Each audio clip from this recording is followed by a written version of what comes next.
Mai Titi vadzoka muraundi mumastreets ematanga noise musikana abuda mujeri. Welcome back to your channel. Please don't forget like and subscribe.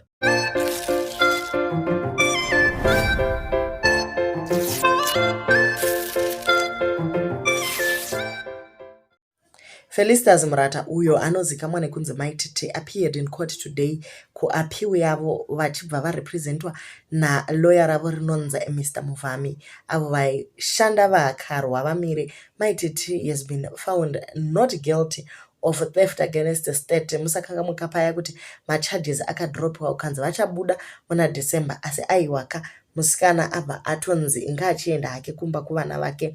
Mufaro uzere kuCat family pamwechete nenyika yeZimbabwe. Vamwewo ndo vari kukomplaina kuti ko vamwewo vanasikala nani, but for nhasi vanhu vari kufarira kuti Mai Titi vadzoka muraundi. Ii mumastreets umu zhowezha vanhu tengai data nekuti tichakukuvadzai panapa neinformation ichange ichibva kuna Mai Titi. Let's hope she learned a lesson kudhira kwavanga vari uko guys. Haiwa pashandiwa.